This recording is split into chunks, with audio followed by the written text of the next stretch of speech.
Welcome back. Time now for our favorite segment that we like to call Grant's Game Changers. It's where you're going to get to know the Braves in a very short amount of time. All the info you need to know right here. Let's start with your first game changer. It's a guy that loved the long ball this weekend.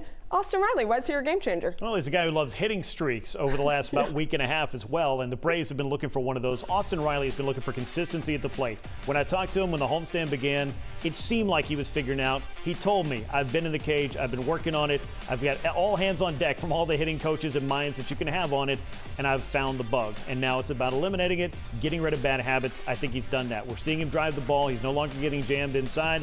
Not as many ground balls. That means more extra base hits, more home runs, more base hits in general. Austin Riley looks like himself again, and that means a lot to a Braves offense that very much needs him to look like the player he's been the last couple of years. It's funny. It's almost like a guy named Grant told us this a couple weeks ago, that even though you're hitting a slump, I think I do too, that Austin Riley would be there, and there he is. He's doing what he's supposed to do. Now you got another game changer in Travis Darnell. He is somebody that has done some really nice things at the plate. He's gotten back in with this club. Why is he your game changer? You know, he does good things at the plate. He does good things behind the plate. He also does good things behind the scenes. I refer to Travis Darnell as a glue guy for this club because since he walked onto the scene in 2020, the Braves have always had a nice situation behind the plate, but I feel like he took it to another level. Offensively, yes, but the trust that this pitching staff has working with him, the way that he welcomed in Sean Murphy, a guy that's going to take a lot of playing time away from him, and looked at it as more of a team effort behind the plate. And for the pitching staff, from game planning to in-game adjustments, Travis Darnell is involved in so many things, and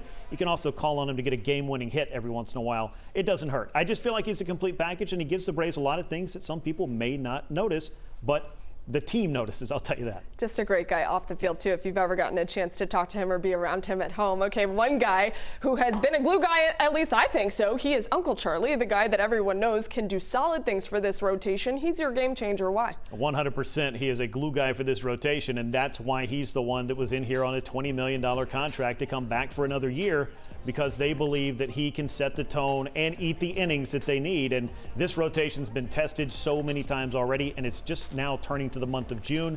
But Charlie has pitched at least 5 innings in all 10 starts, 9 more strikeouts against the Phillies in the last one. He's just looked very good. He's throwing his curveball more than ever and harder than ever, even at age 39. I think he's got gas in the tank, and the Braves are going to need him to continue doing these things to help some young guys kind of assimilate to pitching every 5th day, and to help this Braves rotation take this club where it needs to take them. You're right. This is exactly why they brought this guy in. He's proving that every single time he starts. No offense to everybody else, but I think you saved the best for last. Michael Soroka. This is someone we have been waiting to return since August of 2020. Seems like he's going to do that in Oakland. Why is he your game changer? Because I do think he could be a literal game changer for this rotation, for this team. We have all been looking forward to the over 1,000-day odyssey to get Michael Soroka back in the mix for this team.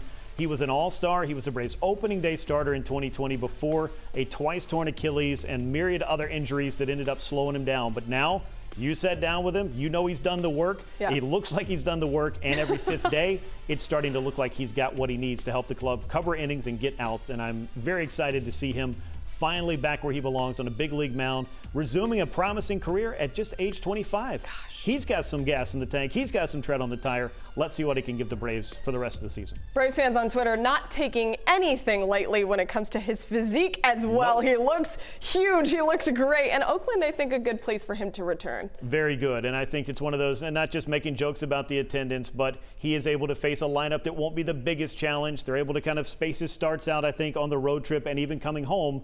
I think he's just in a really great spot of the schedule and where he is in his rehab to get back on the mound and finally start for the Atlanta Braves again. Going to be unreal to see him in a big league uniform. Grant, always great to see you. Thank you so much. We'll be right back with our video of the week after the break.